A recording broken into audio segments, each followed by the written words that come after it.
그때에 다윗이 나단에게 자백하였다. 내가 주님께 죄를 지었습니다. 나단이 다윗에게 말하였다. 주님께서 임금님의 죄를 용서해 주실 것입니다. 그러므로 임금님은 죽지는 않으실 것입니다. 그러나 임금님은 이번 일로 주님의 원수들에게 우리를 비방할 빌미를 주셨으므로 밧세바와 임금님 사이에서 태어난 아들은 죽을 것입니다. 나단은 자기 집으로 돌아갔다. 주님께서 우리아의 아내와 다윗 사이에서 태어난 아이를 치시니 그 아이가 몹시 알았다. 사무엘하 12장 13절에서 15절 말씀. 하나님으로부터 든든한 응원과 후원을 받은 다윗은 점점 자신의 영역을 확장시켜 나갑니다. 당연히 이 일의 결과는 이스라엘의 부와 영화로 드러났습니다. 다윗은 이스라엘의 위협이 되던 블레셋과 암몬, 시리아와의 전투에서 모두 승리를 거뒀습니다.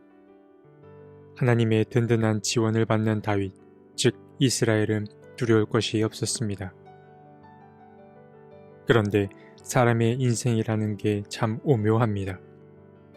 높아질 때 넘어질까 늘 염려해야 합니다.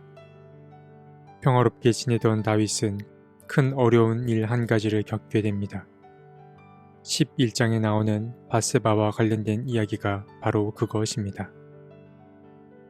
다윗은 햇사람 우리아의 아내 밧세바를 욕망하게 되었고 그녀를 품에 안게 됩니다.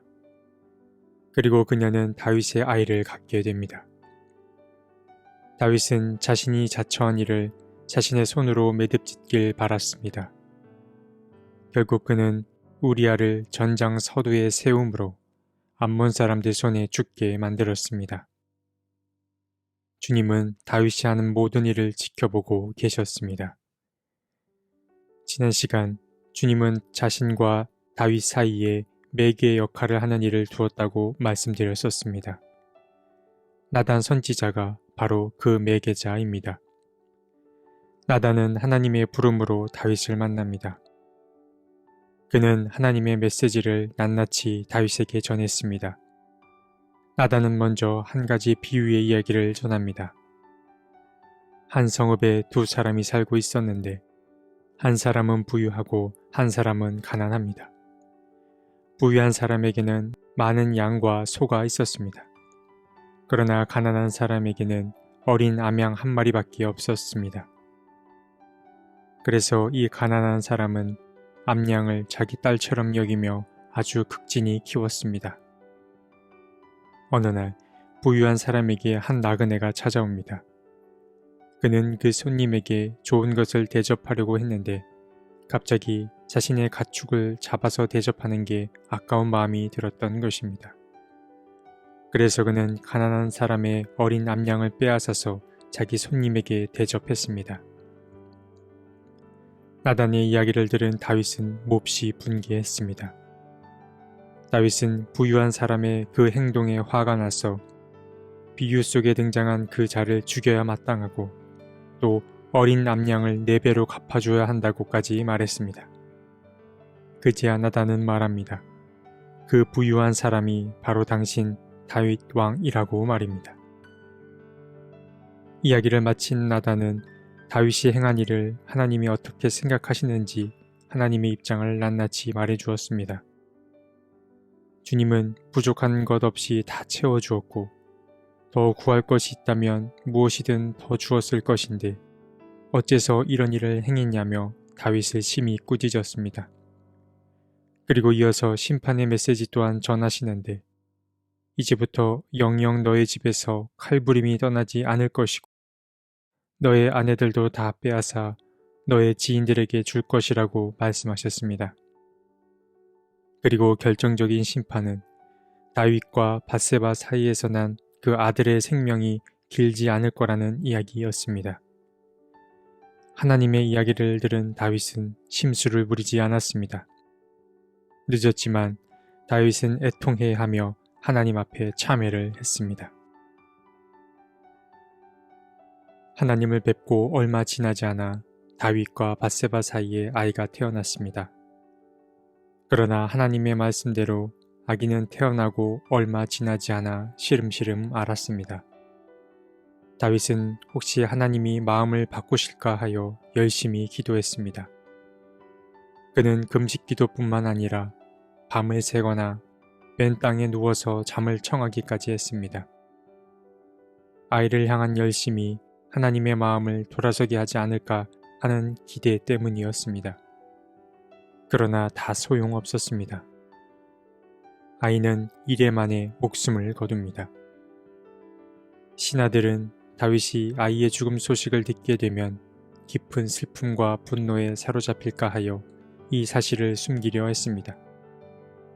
그러나 곧 다윗은 아기의 죽음 소식을 듣게 됩니다. 신하들은 다윗의 변화가 두려웠습니다. 그런데 신하들의 예상은 빗나갔습니다. 다윗은 생각했던 것과는 달리 전혀 다른 태도를 취하는 것이었습니다. 아이의 죽음 소식을 접한 다윗은 목욕을 하고 몸에 기름을 바르고 옷을 갈아입은 뒤 성전으로 들어가 주님을 경배했습니다. 다윗은 알았습니다. 하나님은 한 번 정한 마음을 돌이키지 않는 분임을 그는 깨달았습니다. 그리고 그는 이제 자신에게 일어난 일 또한 받아들여야 함을 깨달았습니다. 다윗은 이번 일을 통해 다시 한번 하나님이 어떤 분인지 배웠습니다. 하나님은 한 번 정한 뜻을 끝까지 밀고 나가는 분이시라는 것과 그리고 하나님은 생명을 주관하시는 분이라는 사실을 그는 아들의 희생을 통해 배웠습니다. 그러나 하나님은 심판하시는 일에 있어서도 뜻을 굽히지 않으시지만 축복하시는 일에 있어서도 변함이 없으셨습니다. 주님은 다윗의 집안을 왕조로 삼겠다라는 그 약속을 지키셨습니다. 다윗과 밧세바 사이에서 새로운 아이 하나가 태어나는데 그 아이가 바로 다윗을 이어 이스라엘의 왕이 될 솔로몬이었습니다. 하나님은 솔로몬을 아끼고 사랑하셨습니다. 그래서 나단 선지자를 통해 그의 이름을 여디디야, 즉 하나님의 사랑받는 자라고 부르기까지 하셨습니다. 다윗의 이야기도 다른 성경 이야기들처럼 참 흥미롭습니다. 다윗은 하나님의 특별한 사랑을 받는 자로 성경에 등장했지만 그 또한 실수하는 자의 모습을 보여주었습니다. 그리고 하나님은 다윗을 특별히 아끼고 사랑한다고 하여 잘못 또한 눈 감아주지 않으시고 아이의 죽음으로 그 대가를 치르게 하셨습니다. 하나님은 심판하는 하나님이시지만 다시 시작할 기회 또한 주시는 하나님이십니다. 우리가 정말 사랑을 아는 자라면, 사랑이 무엇인지 아는 사람이라면 하나님의 용서를 자기 이익의 도구로 삼는 것이 아니라 다시는 그분을 실망시키지 않기 위해 애쓰는 자가 되어야 합니다. 그게 진짜 사랑을 아는 자이고 사랑을 경험한 자의 모습이라고 할 수 있습니다. 사람은 실수하고 넘어질 수 있습니다. 로봇이 아니기 때문입니다. 그러나 다양한 삶의 경험들을 하나님 사랑을 배워가고 알아가는 자양분으로 삼아야 합니다. 그래야 생기 있는 삶을 살 수 있기 때문입니다. 누군가를 정말 사랑한다면 사랑의 대상이 싫어하는 것을 하지 말아야 합니다. 사랑은 반드시 육체성과 함께 가기 때문입니다.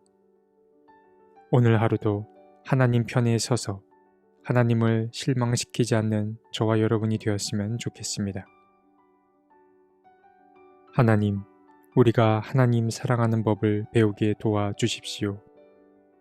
말뿐인 사랑을 멈추고 행동으로 나타낼 수 있게 도와주십시오.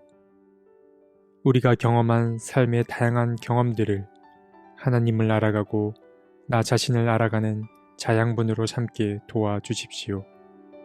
아멘.